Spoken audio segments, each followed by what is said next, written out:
மகன் தூயாவியாரின் பெயராலே.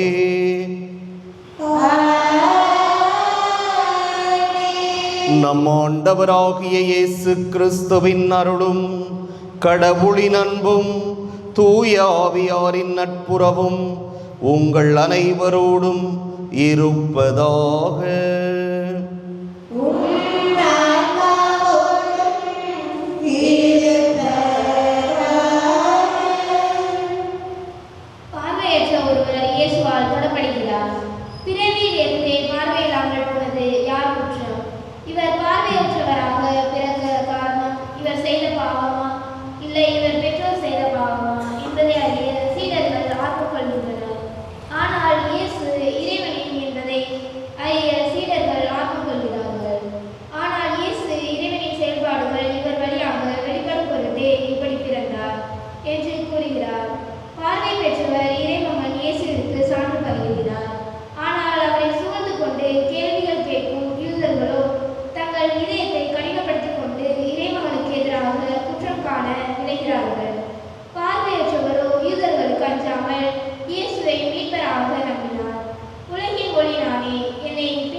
அன்புமிக்க சகோதர சகோதரிகளே, நம் திருமுழுக்கு நினைவாக நம்மீது தெளிக்கப்படும் தமது படைப்பாகிய தண்ணீரை புனிதப்படுத்தி அருளுமாறு நம் கடவுளாகிய ஆண்டவரை கெஞ்சி மன்றாடுவோமாக. அவரே நமக்கு உதவி அளித்து நாம் பெற்றுக்கொண்ட தூய ஆவிக்கு உண்மை உள்ளவர்களாய் நிலைத்திருக்க அருள்வாராக. என்றென்றும் உள்ள எல்லாம் வல்ல இறைவா, வாழ்வின் ஊற்றும் தூய்மையின் தொடக்கமுமான தண்ணீரின் வழியாக மக்கள் புனிதம் அடைந்து நிலை வாழ்வின் கொடையை பெற வேண்டும் என்று திருவுளமானீர். இத்தண்ணீரை புனிதப்படுத்தியருள உம்மை வேண்டுகிறோம். ஆண்டவரே, உமது நாளாகிய இன்று உமது அருட்காவலை பெற விரும்புகிறோம்.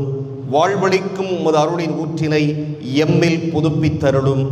இத்தண்ணீரினால் எங்கள் உள்ளத்தையும் உடலையும் தீமை அனைத்திலிருந்தும் காத்தருள்வீராக. இவ்வாறு நாங்கள் தூய இதயத்துடன் உம்மை அணுகி வரவும் உமது மீட்பை பெற்றுக்கொள்ளவும் தகுதி பெறுவோமாக. எங்கள் ஆண்டவராகிய கிறிஸ்து வழியாகவே மன்றாடுகின்றோம். எல்லாம் வல்ல இறைவா, தண்ணீர் வளம் பெற அதில் உப்பிட வேண்டும் என்று இறைவாக்கினர் எலிசா வழியாக கற்பித்தீர். உமது படைப்பு பொருளாகிய இந்த உப்பை பரிவிரக்கத்துடன் புனிதப்படுத்தியருள உம்மை தாழ்மையுடன் வேண்டுகிறோம். ஆண்டவரே, உப்பு கலந்த தண்ணீர் தெளிக்கப்படும் இடமெல்லாம் தீயோனின் தாக்குதல் அனைத்தும் தோல்வியுறச் செய்வீராக. உம் தூய ஆவியார் உடனிருந்து எங்களை இடையராது காத்தருள்வாராக. எங்கள் ஆண்டவராகிய கிறிஸ்து வழியாகவே மன்றாடுகின்றோம்.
எல்லாம் வல்ல இறைவனும் பாவங்களில் இருந்து நம்மை தூய்மைப்படுத்துவாராக.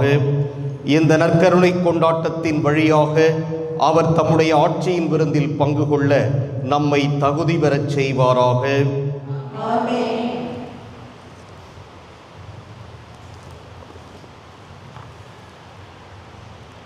மன்றாடுவோமாக. இறைவா, மனிதரானவும் வாக்கின் வழியாக மனித குலத்தின் ஒப்புரவை வியத்தகு முறையில் செயல்படுத்துகின்றீர். அதனால் ஆர்வமிக்க இறைப்பற்றாலும் உயிர் துடிப்புள்ள நம்பிக்கையாலும் வரவிருக்கும் பெருவிழாவுக்கு கிறிஸ்தவ மக்கள் விரைந்திட ஆற்றல் பெற அருள் புரிவீராக. உம்மோடு தூயாவியாரின் ஒன்றிப்பில் இறைவனாய் என்றென்றும் வாழ்ந்து ஆட்சி செய்கின்ற அவர் வழியாக உம்மை மன்றாடுகின்றோம்.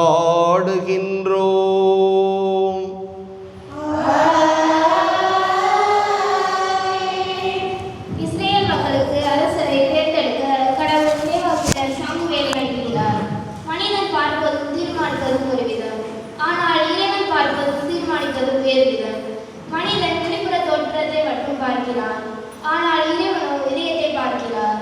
எனவே தான் ஈசாயின் கடைசி மகன் தாவீதை அரசனாக திருப்பொழிவு செய்தார். அன்று முதல் ஆண்டவரின் ஆவி தாவீதின் மேல் நிறைவாக இருந்தது. இவ்வாறு இஸ்ரேல் மக்களின் அரசர் தேர்ந்து கொள்ளப்பட்டார் என்பதை உணர்த்தும் வாசகத்திற்கு செவிமடுப்போம். இஸ்ரேல் மீது அரசனாக தாவீது திருப்பொழிவு செய்யப்பட்டார். சாமுவேல் முதல் நூலில் இருந்து வாசகம்.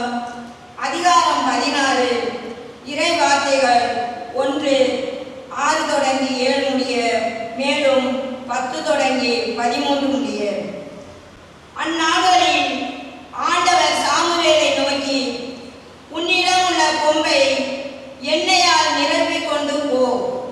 பெத்லெகேமை சார்ந்த ஈசாயிடம் உன்னை அனுப்புகிறேன். ஏனெனில் அவன் புதல்வருள் ஒருவனை அரசனாக தேர்ந்துள்ளேன் என்றார். ஈசாயின் புதல்வர்கள் வந்தபோது அவர் எலியாவை பார்த்தவுடனே, ஆண்டவரால் திருப்பொழிவு செய்யப்பட்டவன் இவனாகத்தான் இருக்கும் என்று எண்ணினார். ஆனால் ஆண்டவர் சாமுவேலிடம், அவன் தோற்றத்தையும் உயரத்தையும் பார்க்காதே, ஏனெனில் நான் அவனை புறக்கணித்து விட்டேன். மனிதர் பார்ப்பது போல் நான் பார்ப்பதில்லை. மனிதர் முகத்தை பார்க்கின்றனர், ஆண்டவரோ அகத்தை பார்க்கின்றார் என்றார். இவ்வாறு ஈசாய் தம் 7 புதல்வரை சாமுவேல் முன்பாக கடந்து போக செய்தார். இவர்களையும் ஆண்டவர் தேர்ந்து கொள்ளவில்லை என்றார் சாமுவேல். தொடர்ந்து சாமுவேல் ஈசாயை பார்த்து, உன் பிள்ளைகள் இத்தனை பேர் தானா என்று கேட்க, இன்னொரு சிறுவன் இருக்கிறான், அவன் ஆடுகளை மேய்த்து கொண்டிருக்கிறான் என்று பதிலளித்தார் ஈசாய். அதற்கு சாமுவேல் அவரிடம், ஆள் அனுப்பி அவனை அழைத்து வா, ஏனெனில் அவன் வரும் வரை நான் உணவருந்த மாட்டேன் என்றார் ஈசாய். ஆள் அனுப்பி அவனை அழைத்து வந்தார். அவன் சிவந்த மேனியும் ஒளிரும் கண்களும் கொண்டு அழகிய தோற்றமுடன் இருந்தான். ஆண்டவர் சாமுவேலிடம், தேர்ந்து கொள்ளப்பட்டவன் இவனே, எழுந்து இவனை திருப்பொழிவு செய் என்றார். உடனே சாமுவேல் எண்ணெய் நிறைந்த கொம்பை எடுத்து அவன் சகோதரர் முன்னிலையில் அவனை திருப்பொழிவு செய்தார். அன்று முதல் ஆண்டவரின் ஆவி தாவீதின் மேல் நிறைவாக இருந்தது. இது ஆண்டவர் வழங்கும் அருள்வாக்கு.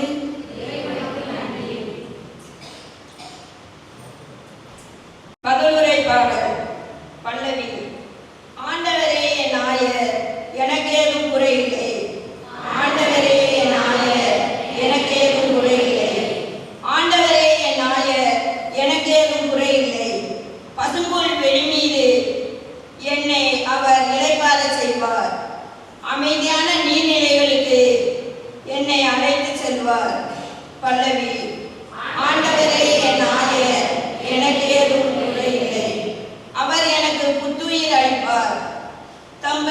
அதற்கேற்ப என்னை நீதி வழியில் நடத்துவார். மேலும் சாவின் இருள் சூழ் பள்ளத்தாக்கில் நான் நடக்க நேர்ந்தாலும் நீர் என்னோடு இருப்பதால் எத்தீங்கிற்கும் அஞ்சுகிறேன். உன் கோலும் நெடுங்கடியும் என்னை தேற்றும். பல்லவி. ஆண்டவரே என் ஆயர், எனக்கேதும் குறையில்லை. என்னுடைய எதிரிகளின் கண்முன்னே எனக்கு ஒரு விருந்தினை ஏற்பாடு செய்கின்றீர். என் தலையில் நறுமண தைலம் பூசுகின்றீர். எனது பாத்திரம் நிரம்பி வழிகின்றது. பல்லவி. ஆண்டவரே என் ஆயர், எனக்கேதும் குறையில்லை. உண்மையாகவே என் வாழ்நாள் எல்லாம் உம் அருள் நலமும் பேரன்பும் என்னை புடை சூழ்ந்து வரும். நானும் ஆண்டவரின் இல்லத்தில் நெடுநாள் வாழ்ந்திருப்பேன். பல்லவி. ஆண்டவரே என் ஆயர், எனக்கேதும் குறையில்லை. இரண்டாம் வாசகத்தில் புனித பவுலடியார் கூறுவது என்னவென்றால், நீங்கள் ஆண்டவரோடு இணைந்து ஒளியாயிருக்கின்றீர்கள். ஒளி பெற மக்களாய் வாழுங்கள். ஏனெனில் ஒளியே எல்லா நன்மைகளையும் நீதியையும் உண்மையையும் சுட்டிக்காட்டுகிறது. ஆண்டவருக்கு உகந்தது எது என்பதை ஆராய்ந்து பார்த்து செயல்பட வேண்டும் என அழைப்பு விடுக்கும் இரண்டாம் வாசகத்திற்கு செயல்படுவோம். திருத்தூதர் பவுல் எபேசியருக்கு எழுதிய திருமுகத்திலிருந்து வாசகம். அதிகாரம் 5 இறை வசனங்கள் 8-14 வரை. சகோதர சகோதரிகளே, ஒரு காலத்தில் இருளாயிருந்த நீங்கள் இப்போது ஆண்டவரோடு இணைந்து ஒளியாயிருக்கிறீர்கள். ஆகவே ஒளி பெற்ற மக்களாக வாழுங்கள். ஏனெனில் ஒளியே எல்லா நன்மையையும் நீதியையும் உண்மையையும் விளைவிக்கிறது. ஆண்டவருக்கு உகந்தது எது என்பதை ஆராய்ந்து பாருங்கள். பயனற்ற இருளின் செயல்களை செய்கிறவரோடு உங்களுக்கு உறவு வேண்டாம். அவை குற்றம் என எடுத்து காட்டுங்கள். அவர்கள் மறைவில் செய்பவற்றை சொல்லக்கூட வெட்கமாக இருக்கிறது. அவர்கள் செய்வதையெல்லாம் குற்றம் என ஒளியானது எடுத்து காட்டும் போது அவற்றின் உண்மை நிலை வெளியாகிறது. அவ்வாறு தெளிவாக்கப்படுவது எல்லாம் ஒளிமயமாகிறது. ஆதலால் தூங்குகிறவனை விழித்தெழு, இறந்தவனை உயிர் பெற்றிடு, கிறிஸ்து உன் மீது ஒளிந்தெழுவார் என்று கூறப்பட்டுள்ளது. இது ஆண்டவர் வழங்கும் அருள்வாக்கு.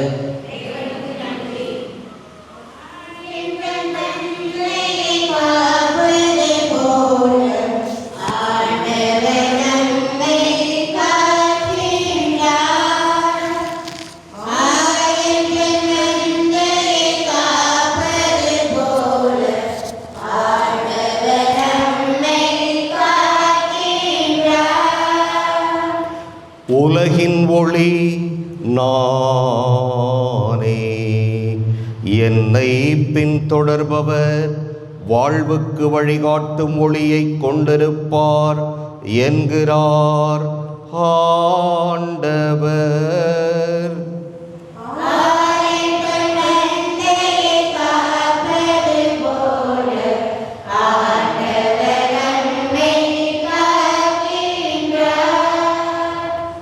ஆண்டவர் உங்களோடு இருப்பாராக.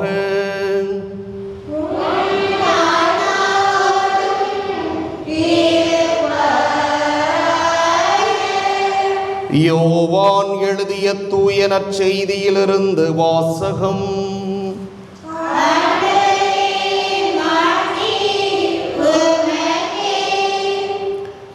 அக்காலத்தில் இயேசு சென்று கொண்டிருந்த போது பிறவியிலேயே பார்வையற்ற ஒருவரை கண்டார். அவர் தரையில் உமிழ்ந்து உமிழ்நீரால் சேறு உண்டாக்கி அச்சேற்றை பார்வையற்றவருடைய கண்களில் பூசி, நீர் சிலோவாம் குளத்துக்கு போய் கண்களை கழுவும் என்றார். சிலோவாம் என்பதற்கு அனுப்பப்பட்டவர் என்பது பொருள். அவரும் போய் கழுவி பார்வை பெற்று திரும்பி வந்தார். அக்கம் பக்கத்தாரும் அவர் பிச்சை எடுத்து கொண்டிருந்ததை முன்பு பார்த்திருந்தோரும், இங்கே அமர்ந்து பிச்சை எடுத்து கொண்டிருந்தவர் இவரல்லவா என்று பேசிக்கொண்டனர். சிலர் அவரே என்றனர். வேறு சிலர் அவரல்ல, அவரைப் போல் இவரும் இருக்கிறார் என்றனர். ஆனால் பார்வை பெற்றவர் நான் தான் அவன் என்றார். முன்பு பார்வையற்றவராய் இருந்த அவரை அவர்கள் பரிசேயரிடம் கூட்டி வந்தார்கள்.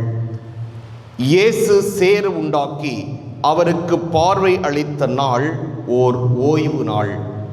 எனவே எப்படி பார்வை பெற்றாய் என்னும் அதே கேள்வியை பரிசேயரும் கேட்டனர். அதற்கு அவர், இயேசு என் கண்களில் சேறு பூசினார், பின் நான் கண்களை கழுவினேன், இப்போது என்னால் பார்க்க முடிகிறது என்றார். பரிசேயருள் சிலர், ஓய்வு நாள் சட்டத்தை கடைபிடிக்காத இந்த ஆள் கடவுளிடமிருந்து வந்திருக்க முடியாது என்று பேசிக்கொண்டனர். ஆனால் வேறு சிலர், பாவியான ஒரு மனிதரால் இத்தகைய அரும் அடையாளங்களை செய்ய இயலுமா என கேட்டனர். இவ்வாறு அவர்களிடையே பிளவு ஏற்பட்டது.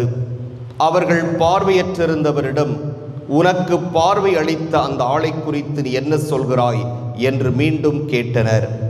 அவர் ஓர் இறைவாக்கினர் என்றார் பார்வை பெற்றவர். அவர்கள் அவரை பார்த்து, பிறப்பிலிருந்தே பாவத்தில் மூழ்கி கிடக்கும் நீயா எங்களுக்கு கற்றுத்தருகிறாய் என்று சொல்லி அவரை வெளியே தள்ளினர். யூதர்கள் அவரை வெளியே தள்ளிவிட்டதை பற்றி இயேசு கேள்விப்பட்டார். பின் அவரை கண்டபோது, மானிட மகனிடம் நீர் நம்பிக்கை கொள்கிறீரா என்று கேட்டார். அவர் மறுமொழியாக, ஐயா, அவர் யார் சொல்லும், அப்போது நானும் அவரிடம் நம்பிக்கை கொள்வேன் என்றார். இயேசு அவரிடம், நீர் அவரை பார்த்திருக்கிறீர், உம்மோடு பேசிக் கொண்டிருப்பவரே அவர் என்றார். அவர், ஆண்டவரே, நம்பிக்கை கொள்கிறேன் என்று கூறி அவரை வணங்கினார். ஆண்டவரின் அருள்வாக்கு.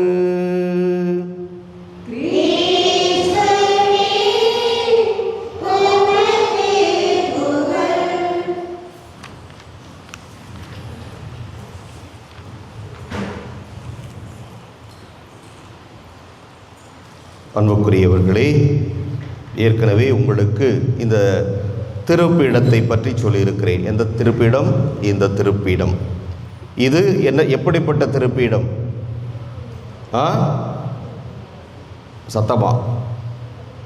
புனிதப்படுத்தப்பட்ட திருப்பீடம், அருள் பொழிவு செய்யப்பட்ட ஒரு திருப்பீடம். ஆயரவர்கள் என்ன செய்வார் என்று சொன்னேன். திருத்தைலத்தால் இந்த திருப்பீடம் முழுவதும் எண்ணெயால் தடவி அதை புனிதப்படுத்துவார். இன்னொன்று, இந்த பீடத்தின் நடுவில் எவ்வளோ பெரிய கிரானைட் ஸ்டோன் வச்சுருந்தாலும் நடுவில் ஒரு 3 இன்ச்சுக்கு 3 இன்ச்சு வெட்டிடுவாங்க. வெட்டி அதை தனியாக எடுத்துருவாங்க. தனியாக எடுத்து இந்த அருள் பொழிவு செய்கிற நேரத்திலே ஆயரவர்கள் உள்ளே என்ன செய்வாங்க? திருப்பண்டங்கள், அந்த தைலத்தை ஊற்றுவார், திருத்தைலம். அடுத்து புனிதருடைய அருளிக்கம் உள்ளே வைப்பார்கள். இப்படி வைத்து பிறகு அதை மூடுவார்கள். இப்போ இந்த பீடத்தை எடுத்து துணியெல்லாம் எடுத்துகிட்டு பார்த்தீங்கன்னா நடுவில் அது இருக்கும், அந்த வெட்டப்பட்ட அந்த சின்ன கல்லானது. அது உள்ளே அவ்வளோ பொருட்கள் இருக்கும். இதை எதற்காக சொல்லுகிறேன் என்றால், இன்றைய முதல் வாசகத்திலே பார்க்கிறோம். சாமுவேல் கிளம்பிய போது என்ன எடுத்து கொள்ளுகிறார்? வாசிக்கும்போது கவனிச்சிங்களா? அவர் என்ன எடுத்து செல்லுகிறார் தெரியல, அப்படிதானே? என்ன எடுத்துட்டு போனாரு? எண்ணெய் எடுத்துட்டு போனார். என்ன எடுத்துட்டு போனாரு? எண்ணெய் எடுத்துட்டு போனார். எதுல எடுத்துட்டு போனாரு? என்ன எடுத்துட்டு போனாரு? கொம்புல எடுத்துட்டு போனார். அந்த காலத்தில் அது ஒரு பாத்திரமாக பயன்படுத்தப்பட்டது. உண்மைதான். கொம்பு, மாட்டு கொம்பை வெட்டி உள்ளே இருக்கிறெல்லாம் அப்படியே குடஞ்சி எடுத்துட்டு அதை ஒரு தண்ணி ஊற்றி வைக்கிறதுக்கோ எண்ணெய் ஊற்றி வைக்கிறதுக்கோ அதை பயன்படுத்தினார்கள் அந்த காலகட்டங்களில். அந்த கொம்பின் உள்ளே முழுக்க எண்ணெய் எடுத்துக்கொண்டு செல்லுகிறார். எதற்காக செல்லுகிறார்? எதற்காக செல்லுகிறார்? ஈசாயின் மகன் தாவீதை திருப்பொழிவு, அருள் பொழிவு செய்வதற்காக செல்லுகிறார். இது யாருடைய கட்டளை? கடவுளுடைய கட்டளை. யாருடைய கட்டளை? கடவுள். ஆக ஒருவரை அருள் பொழிவு செய்வதற்கு, திருப்பொழிவு செய்வதற்கு கடவுளுக்கும் அவருக்கும் இடையே ஒரு பொருள் பயன்படுத்தப்பட்டது. அது என்ன பொருள்? என்ன பொருள்? ஆமாம், திருத்தைலம் என்று நாம் அழைக்கிறோம். அந்த எண்ணெய், அதை தடவிதான் அதை நாம் புனிதப்படுத்துகிறோம். அதில் இருக்கின்ற அசுத்தத்தை எல்லாம் நாம் போக்குகிறோம். அதே மாதிரி பார்க்குறோம், ஒரு குழந்தை முதலில் இயேசுடைய குழந்தையாக மாறுகின்ற பொழுது நாம் என்ன செய்கிறோம்? திருமுழுக்கு கொடுக்கிறோம். திருமுழுக்கு கொடுக்கும்போது 2 எண்ணெய் தடவுறோம். குழந்தையினுடைய நெஞ்சில் ஒன்று, அடுத்து உச்சந்தலையில். கவனிச்சிருக்கீங்களா? ஆமாம். ஏனென்றால் ஜென்ம பாவத்திலிருந்து அவரை தொற்றிக்கொண்ட அந்த பாவத்தை எல்லாம் கழுவி இயேசுனுடைய பிள்ளையாக அது மாற்றுகிறது.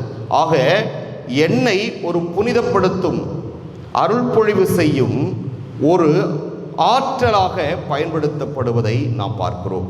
எனவே அவர் போறார், ஈசாயினுடைய புதல்வர்களை எல்லாம் பார்க்கிறார். முதல்ல வந்தவே ரொம்ப வாட்ட சாட்டமாக ரொம்ப அழகாக இருக்கிறான்.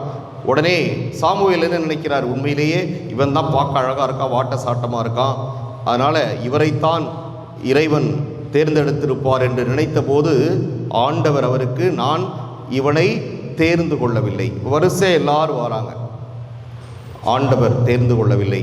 அப்போ ஈசாயை பார்த்து சாமுவேல் கேட்கிறார், உனக்கு புதல்வர்கள் இவ்வளவுதானா அப்படின்னு. அப்போ அவர் என்ன சொல்கிறாரு? இன்னொருவன் இருக்கிறான், அவன் ஆடு மேய்த்து கொண்டிருக்கிறான், அவனை போய் கூட்டிட்டு வா அப்படின்னு சொல்லிட்டு. அந்த ஆடு மேய்த்து கொண்டிருந்தவன் தான் யார்? தாவீது. அவனை பார்த்த உடனே ஆம், இவன்தான் இறைவனால் தேர்ந்து கொள்ளப்பட்டவன் என்று சொல்லி திருப்பொழிவு செய்கிறான். அப்போ திருப்பொழிவு செய்த உடனே கடைசியில் இன்றைய வாசகத்தில் கவனிச்சிருந்தீங்கன்னா உங்களுக்கு தெரியும், அன்று முதல் ஆண்டவரின் ஆவி தாவீதின் மேல் நிறைவாக இருந்தது. பாருங்க, திருப்பொழிவு செய்யப்பட்டது உடனே ஆண்டவருடைய ஆவி நிறைவாக இருந்தது. அதுதான் நம்ம திருமுழுக்கு கொடுக்கிற குழந்தைகளை பார்க்கிறோம். தூய ஆவியானவரை அந்த குழந்தையானது பெற்றுக்கொள்கிறது. அந்த 2 தைலத்தையும் நெஞ்சில் ஒன்று, உச்சந்தலையில் ஒன்று தடவுகின்ற பொழுது அது இயேசுவனுடைய குழந்தையாக மாறி பரிசுத்த ஆவியை அது பெற்றுக்கொள்ளுகிறது. இதுதான் நிதர்சனமான உண்மை என்பதை நாம் மறந்து போய்விடக்கூடாது. அடுத்ததாக இன்றைய 2வது வாசகத்தில் நாம் பார்க்கிறோம், ஒளியை பற்றி நமக்கு சொல்லப்பட்டிருக்கிறது. யார் அந்த ஒளி? யார் அந்த ஒளி? யார் அந்த ஒளி? சொல்லுங்க, பயப்படாம. இயேசுதான் அந்த ஒளி. அந்த ஒளியை நாம் நம்முடைய உள்ளத்திலே பெற்றுக்கொள்ளுகின்ற பொழுது தீமை நம்மை விட்டு அகன்றுவிடும். அந்த ஒளியிலே எது தீமை என்பதை நாம் எளிதாக கண்டு அதை விலக்கிவிட முடியும். ஒளி இயேசு நம்முடைய உள்ளத்திலே வருகின்ற பொழுது நாம் எதை செய்ய வேண்டும், எதை செய்யக்கூடாது என்கிற ஒரு தெளிவு நமக்கு பிறக்கும். எனவே நாம் எப்பொழுதும் ஒளியின் மக்களாய் இருக்க வேண்டும் என்று சொல்லுகிறார். அந்த ஒளியை பெற்றவனாகத்தான் இன்றைய நற்செய்தியிலே பிறவியிலே பார்வையற்றவன் கடைசியிலே மிகுந்த மகிழ்ச்சியோடு செல்லுகிறான். அவன் பிறவியிலேயே பார்வை பெற்றவன். இயேசு என்ன செய்கிறார்? அவருடைய உமிழ்நீரை தரையிலே உமிழ்ந்து சேறு உண்டாக்கி அதை எடுத்து அவனுடைய கண்களிலே பூசுகிறான். அங்கே என்ன நடக்குது? அவன் பார்வை பெறுகிறான். அந்த காலத்தில் அவன் பிறவியிலேயே பார்வையற்றவன். அவன் எப்படி ஒரு பாவியாக இருக்க முடியும்? ஆனால் அங்கிருந்தவர்கள் எல்லோரும் அவனை ஒரு பாவி என்று ஏளனம் செய்கிறார்கள். சமுதாயத்தில் பாருங்க, தொழுநோய் பிடித்திருந்தால் பாவி என்று ஒதுக்கி வைத்தார்கள். பிறவியிலேயே பார்வையற்றவனாக இருந்தால் பாவி என்று ஒதுக்கினார்கள். இப்படி என்னமோ அவர்கள் புனிதர்களைப் போலவும் இவர்கள் எல்லோரும் பாவியைப் போலவும் நினைத்தார். ஆனால் இந்த ஒரு கான்செப்டை இயேசு அங்கே மாற்றுகிறார். எனவே அவனுக்கு பார்வை கொடுக்கிறார். எவ்வளவு மகிழ்ச்சியாக இருந்திருக்கும் அவனுக்கு. பிறவியிலேயே பார்வையற்ற ஒருவன் திடீரென்று அவனுக்கு பார்வை கிடைத்தால் எவ்வளவு மகிழ்ச்சியாக இருந்திருக்கும். அவன் ஒளியின் மகனாக மாறினான். ஒளினா என்ன? வெளிச்சத்தை மட்டும் நான் பார்க்கக்கூடாது. கண்ணு பார்வை இல்லைன்னா அவனுடைய எல்லாமே உலகமே அவனுக்கு இருளாகத்தான் இருக்கும். எது எப்படி இருக்கும் என்று புரியாது. ஒரு மனிதர் பேசினால் குரல் கேட்கும், அவன் எப்படி இருப்பான். ஒரு பெண் பேசினால் குரல் கேட்கும், அவள் எப்படி இருப்பாள் என்பதெல்லாம் அவனுக்கு தெரியாது. பார்வை பெற்றவுடனே அவனுடைய உள்ளத்தில் இருந்த இருள் அகலுகிறது. ஒளி அவனுடைய உள்ளத்திலே புகுந்து செல்வதை நாம் பார்க்கிறோம். எனவே இந்த வாசகங்களை நம் ஆண்டவரையே நமக்கு கொடுக்கிறார் என்றால், நாம் திருமுழுக்கினால் ஆண்டவருடைய பிள்ளைகளாக மாறி இருக்கிறோம். நம்முடைய பாவக்கரைகள் கழுவப்பட்டிருக்கின்றன. நாம் ஒவ்வொருவரும் தூய ஆவியை பெற்றுக்கொண்டிருக்கிறோம். எனவே அதன் பிறகு நம்முடைய மனித பலவீனத்தினால் நாம் பாவங்கள் நிறைய செய்து கொண்டிருக்கிறோம்.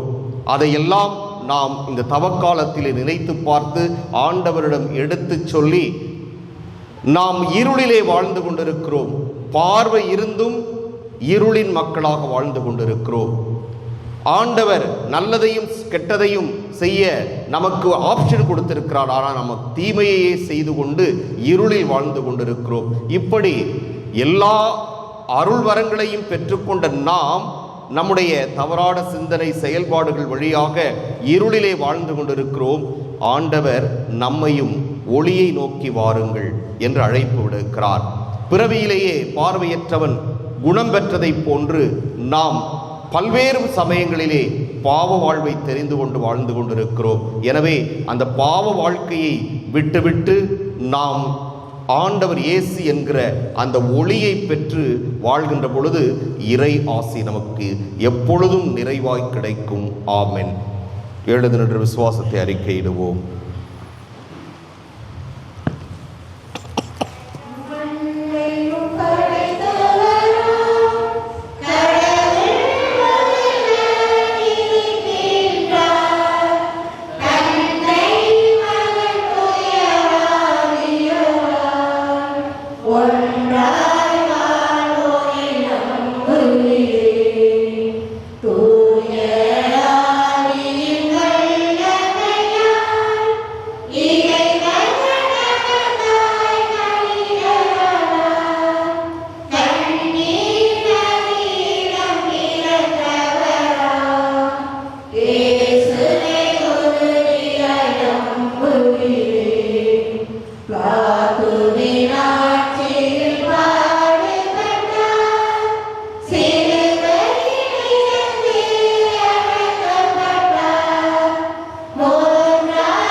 அன்புக்குரியவர்களே, நம்முடைய தேவைகளை எல்லாம் மன்றாட்டுகளாக ஆண்டவரிடம் எடுத்துரைப்போம்.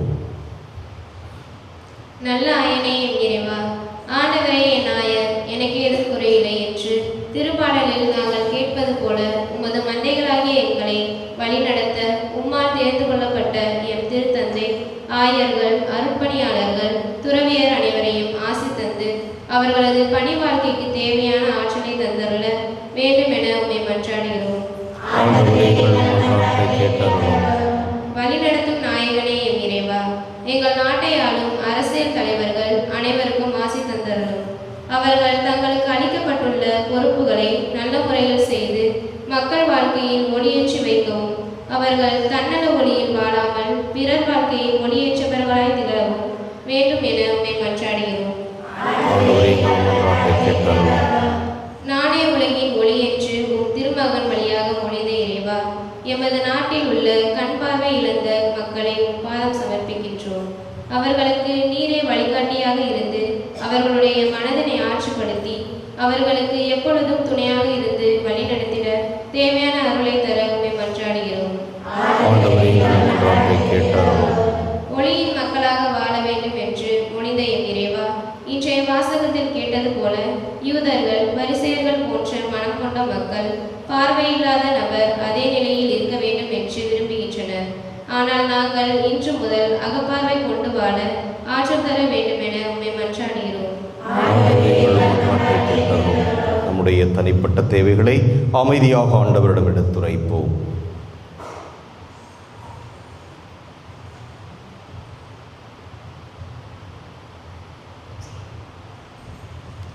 மன்றாடுவோமாக. எங்கள் புகலிடமும் பலவுமாக இறைவா, எங்களிடம் இறை உணர்வை தூண்டி எழுப்புகிறவர் நீரே. உம்முடைய மக்களின் உருக்கமான இந்த மன்றாட்டுக்களை ஏற்று நிறைவு செய்ய வேண்டும் என்று எங்கள் ஆண்டவர் கிறிஸ்து வழியாக மன்றாடுகின்றோம்.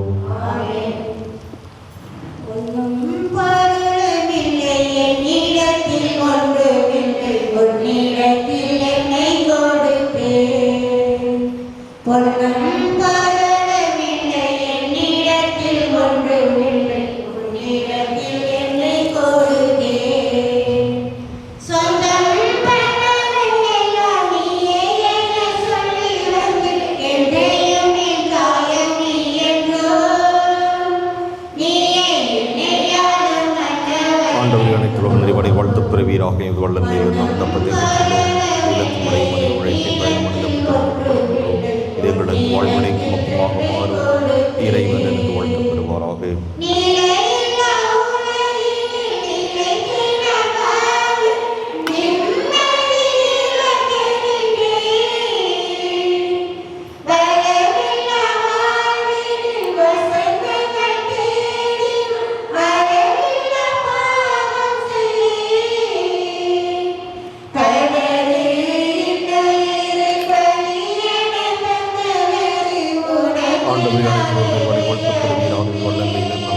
ரசத்தை பெற்றுள்ளோம்.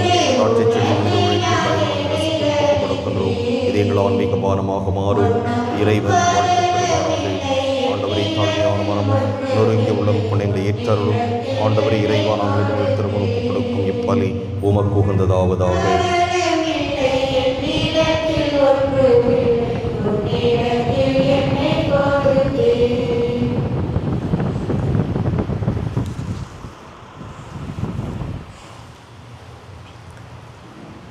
சகோதர சகோதரிகளே, என்னுடையதும் உங்களுடையதுமான இப்பலி எல்லாம் வல்ல தந்தையாக இறைவனுக்கு ஏற்றதாகும்படி மன்றாடுங்கள்.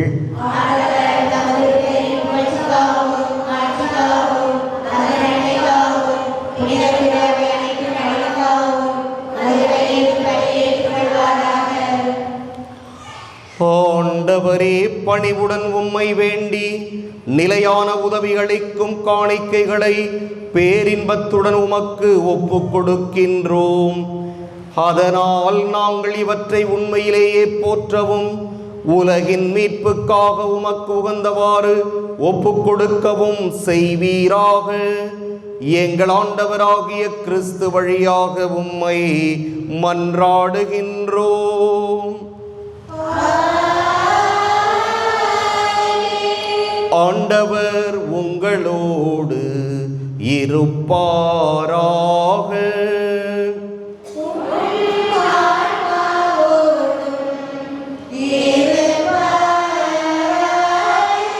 இதயங்களை மேலே எழுப்புங்கள்.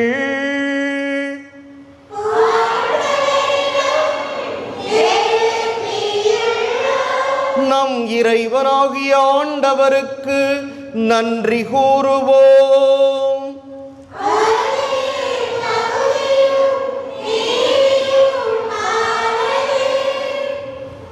ஆண்டவரே,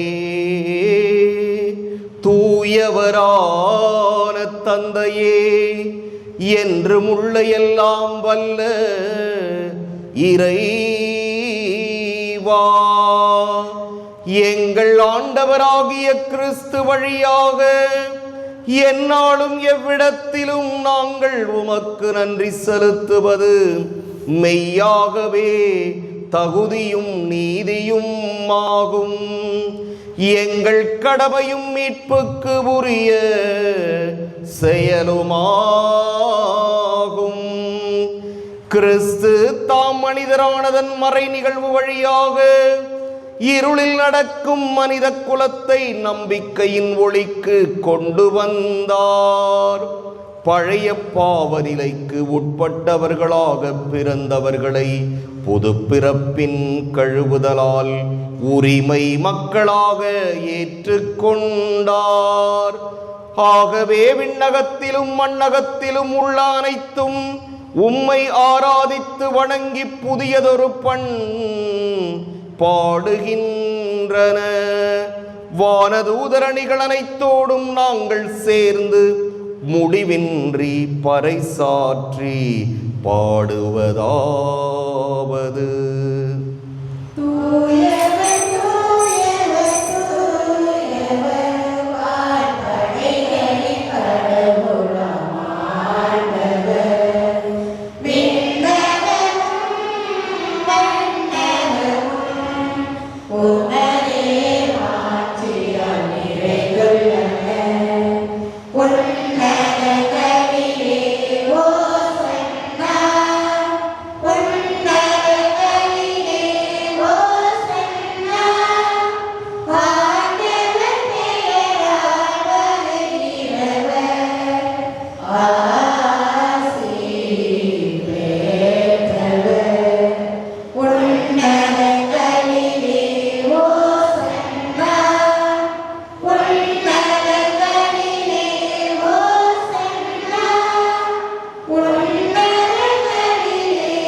ஆண்டவரே, நீர் மெய்யாகவே தூயவர், தூய்மை அனைத்துக்கும் ஊற்றாகவே உம்முடைய ஆவியை பொழிந்து இக்காணிக்கைகளை தூய்மைப்படுத்த உம்மை வேண்டுகிறோம். இவ்வாறு எங்கள் ஆண்டவர் இயேசு கிறிஸ்துவின் உடலும் இரத்தமுமாக எங்களுக்கு இவை மாறுவனவாக.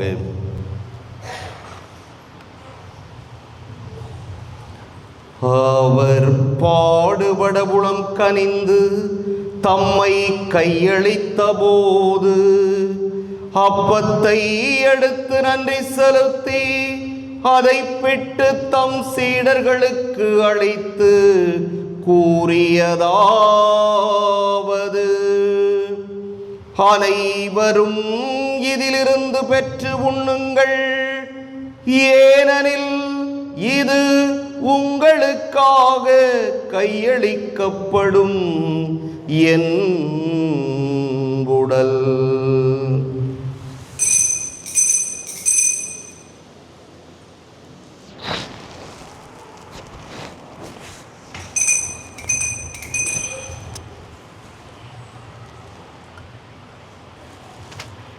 அவ்வண்ணமே இரவு விருந்தை அருந்தியபின் கிண்ணத்தையும் எடுத்து மீண்டும் உமக்கு நன்றி கூறி தம் சீடர்களுக்கு அளித்து அவர் கூறியதாவது: அனைவரும் இதிலிருந்து பெற்று பருகுங்கள், ஏனெனில் இது புதிய நிலையான உடன்படிக்கைக்கு உரிய என் இரத்தத்தின் கிண்ணம். இது பாவ மன்னிப்புக்கென்று உங்களுக்காகவும் பலருக்காகவும் சிந்தப்படும். இதை என் நினைவாக செய்யுங்கள்.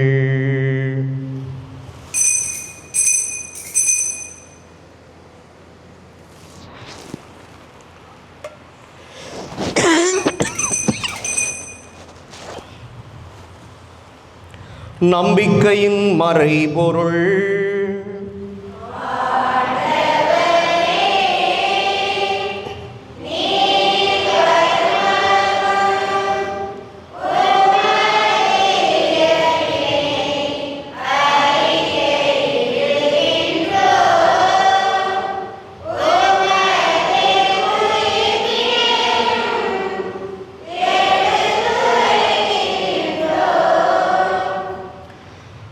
ஆகவே ஆண்டவரே, நாங்கள் கிறிஸ்துவின் இறப்பினையும் உயிர்ப்பினையும் நினைவு கூர்ந்து வாழ்வு தரும் அப்பத்தையும் மீட்பளிக்கும் கிண்ணத்தையும் ஒப்புக் கொடுக்கின்றோம். உம் திருமுன் நின்று உமக்கு ஊழியம் புரிய தகுந்தவர்கள் என எங்களை ஏற்றுக்கொண்டீர். எனவே உமக்கு நன்றி செலுத்துகிறோம்.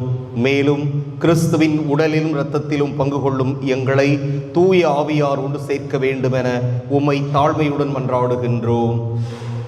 ஆண்டவரே, உலகெங்கும் பரவி இருக்கும் ஒரு திரு அவையை நினைவு கூர்ந்தருளும். எங்கள் திருத்தந்தை லியோ, எங்கள் ஆயர் சகாயராஜ், எல்லா திருநிலையினராகிய அனைவரோடும் உமது திரு அவை அன்பில் நிறைவு பெறச் செய்தருளும். மேலும் உயிர்த்தெழும் எதிர்நோக்குடன் துயில் கொள்ளும் எங்கள் சகோதரர் சகோதரிகளையும் இறந்தோர் அனைவரையும் இரக்கத்துடன் நினைவு கூர்ந்து உமது திருமுக ஒளியினுள் ஏற்றருளும். எங்கள் அனைவர் மீதும் இரக்கமாயிரும். கடவுளின் கன்னித்தாயான புனித மரியா, அவருடைய கணவரான புனித யோசேப்பு, புனித திருத்தூதர்கள், இவ்வுலகில் உகந்தவராய் இருந்தோராகிய புனிதர் அனைவருடனும் நாங்கள் நிலை வாழ்வில் பங்கு கொள்ளும் தகுதி பெற்று உம் திருமகன் இயேசு கிறிஸ்து வழியாக உம்மை புகழ்ந்தேத்தும் வரமருள உம்மை மன்றாடுகின்றோம்.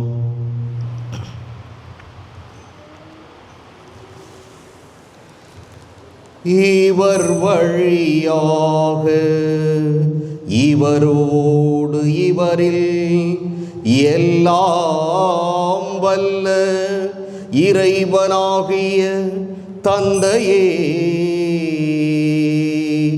தூய ஆவியாரின் ஒன்றிப்பில் எல்லா புகழும் மாட்சியும் என்றென்றும் உமக்கு உரியதே.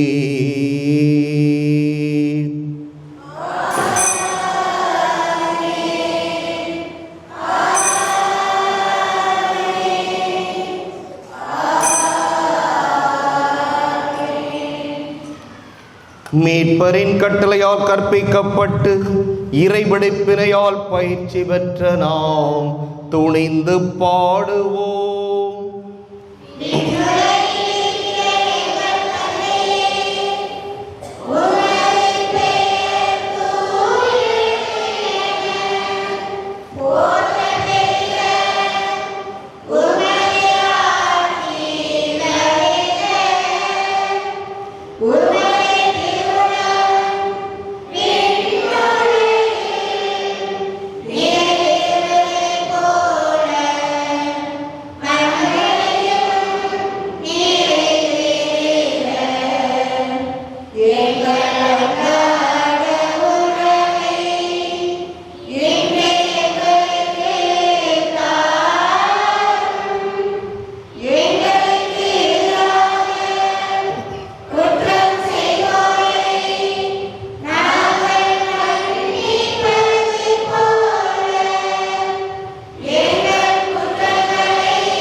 ஆண்டவரே, தீமை அனைத்திலிருந்தும் எங்களை விடுவித்து எங்கள் வாழ்நாளில் அமைதியை கனிவுடன் அருள உம்மை மன்றாடுகிறோம்.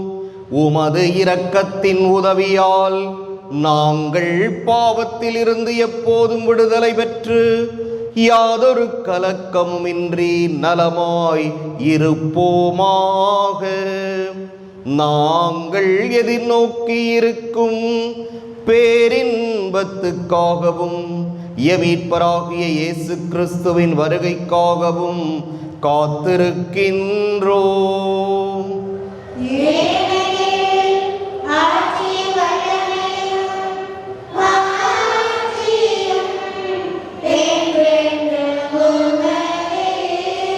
ஆண்டவரே இயேசு கிறிஸ்துவே, அமைதியை உங்களுக்கு விட்டு செல்கிறேன், என் அமைதியையே உங்களுக்கு அளிக்கின்றேன் என்று உம் திருத்தூதர்களுக்கு மொழிந்தீரே.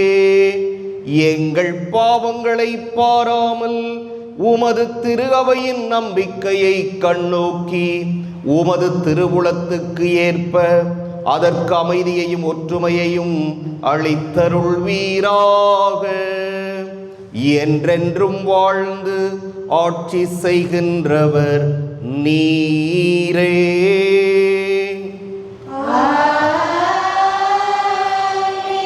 ஆண்டவருடைய அமைதி உங்களோடு என்றும் இருப்பதாக.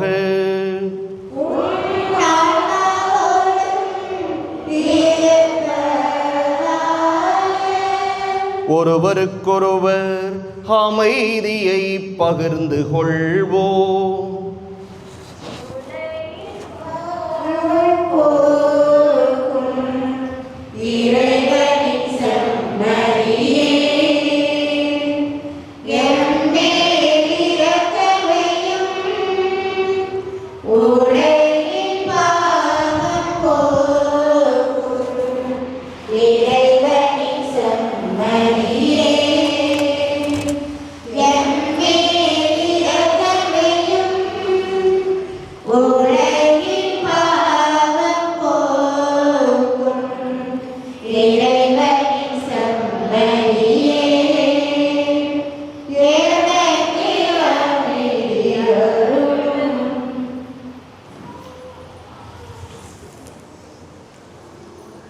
ஏதோ இறைவனின் செம்மறி, ஏதோ உலகின் பாவங்களை போக்குபவர்.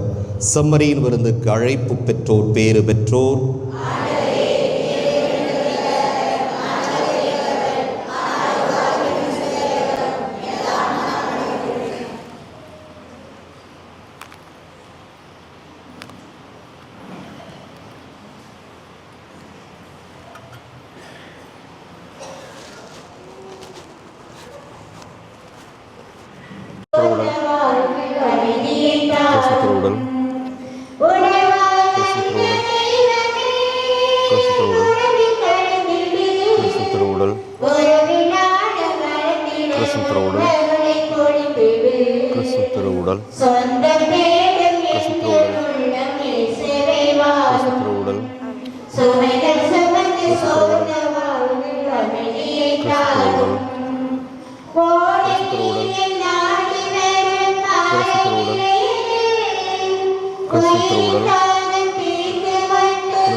ஆண்டவர் என் கண்களில் பூசினார்.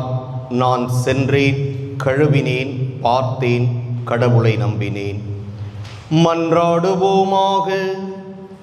இறைவா, இவ்வுலகுக்கு வரும் ஒவ்வொரு மனிதரையும் ஒளிர்விக்கின்ற நீர் எங்கள் இதயங்களை உமது அருளின் சுடரால் ஒளிர்வித்தருள உம்மை வேண்டுகிறோம். அதனால் உமது மாண்புக்கு தகுதியானதையும் விருப்பமானதையும் என்றும் நினைவில் கொண்டு உம்மை நேர்மையாக அன்பு செய்ய வலிமை பெறுவோமாக. எங்கள் ஆண்டவராகிய கிறிஸ்து வழியாக உம்மை மன்றாடுகின்றோம்.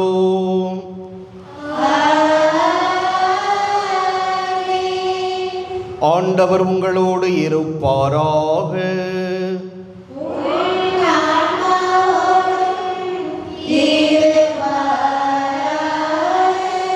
எல்லாம் வல்ல இறைவன் தந்தை, மகன், தூயாவியார் உங்களுக்கு ஆசி வழங்குவாராக.